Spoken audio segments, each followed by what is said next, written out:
What's up guys, it's Mike for Sim Racing 604 and welcome to Gran Turismo Sport, the official release. I've done a couple of videos so far, if you followed the channel for some time, about the beta version of this game, but this is my first video on the full release. So I just want to get into some things that I like, things that I don't like, and things that I'm kind of neutral on about this release, and I will preface it by saying it is generally positive. I'm having a really good time driving this game. So first and foremost on the likes list is the graphics, and I know I'm not exactly breaking new ground here. Everybody knows this game looks gorgeous, but it really does, and it actually helps with the immersion is what I find. You know, you think to yourself, well, it's graphics, how long are you gonna really be appreciative of graphics? You know, you need some substance beneath it, and absolutely that is true, but I find the graphics are just so good in this game that I find myself even watching replays, which is rare because other than the videos I make for you guys, I don't generally watch replays, but this game is so nice to look at that I actually do.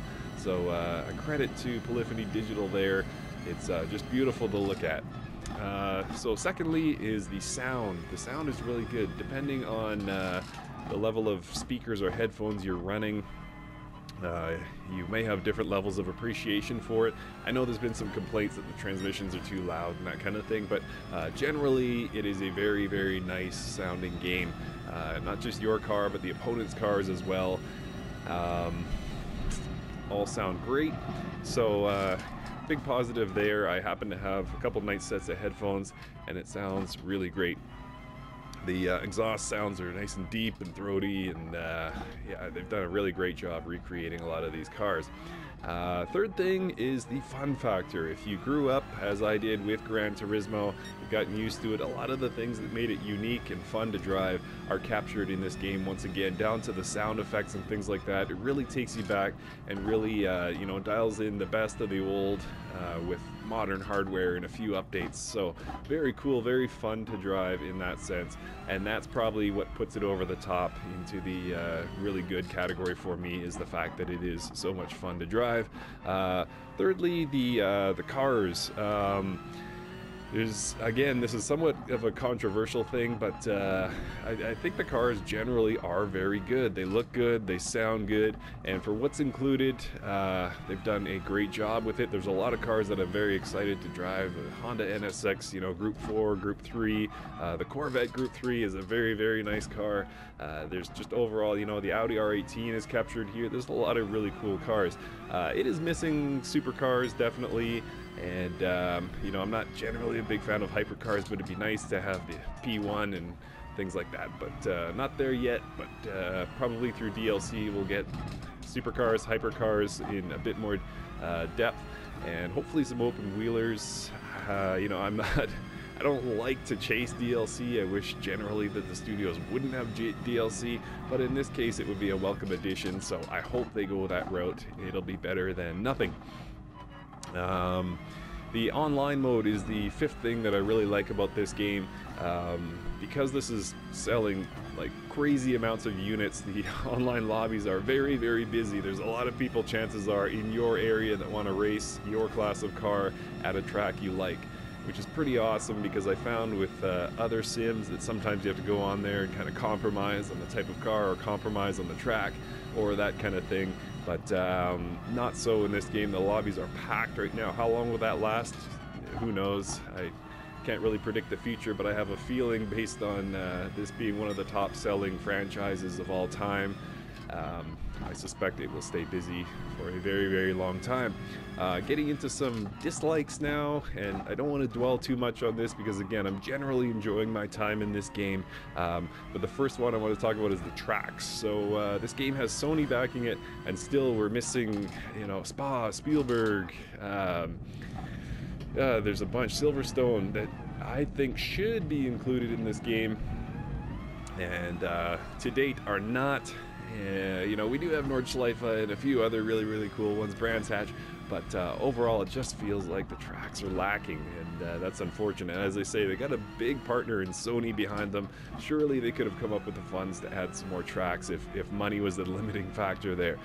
Second thing, the online bugs. It is, even though the lobbies are packed, there is some bugs. I find when I'm racing, they have a cool feature actually where if you're spinning out, you ghost, so you don't take out a whole bunch of other racers with you, but sometimes those ghosts just magically teleport across the track with no explanation. So it is buggy, and sometimes I will qualify I qualified the other day in second and somehow started 17th.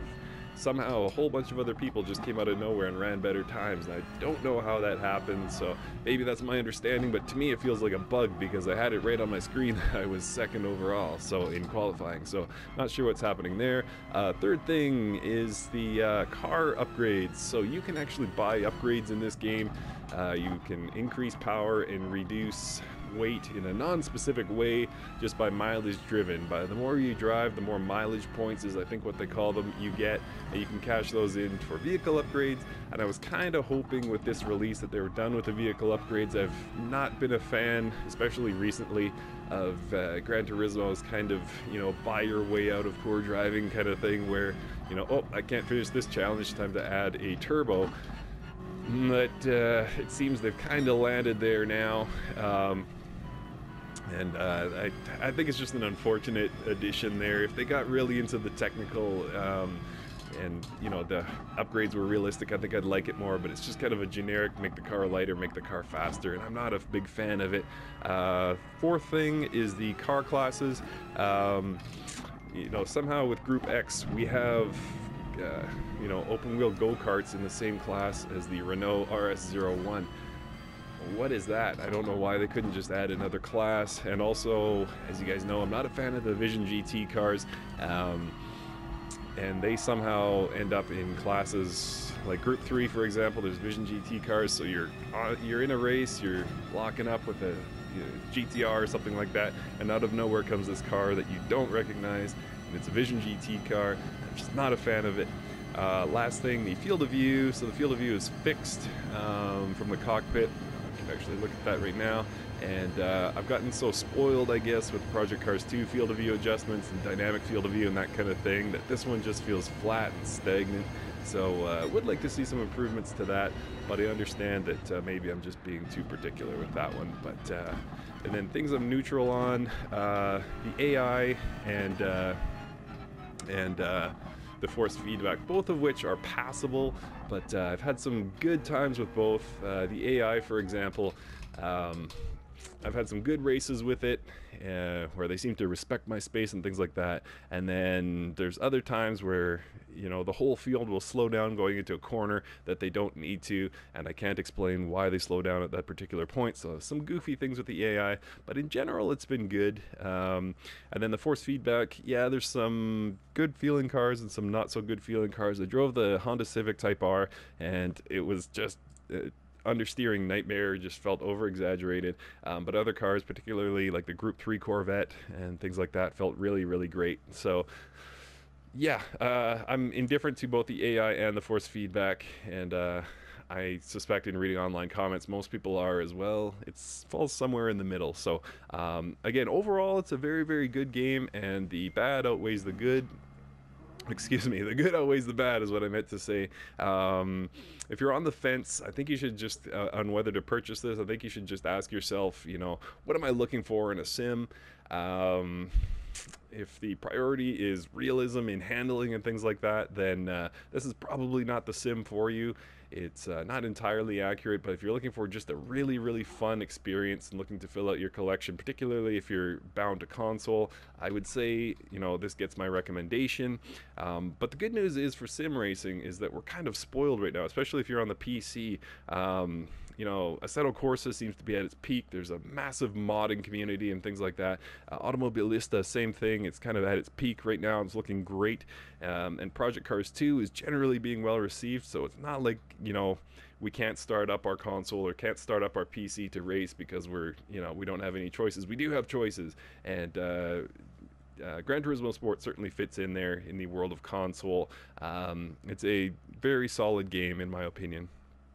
So happy to have it out, but again, we're so spoiled for spoiled or embarrassment of riches, however we want to say it. There's a lot of choice here, and GT Sport fits into that somewhere. Alright guys, that's going to do it. So generally positive, some things I like, some things I don't like, and some things I'm kind of indifferent on, but overall it is a very, very good game, and I am happy to have it, happy to be an owner. I'm having a blast driving it. Alright guys, let me know what you think in the comments.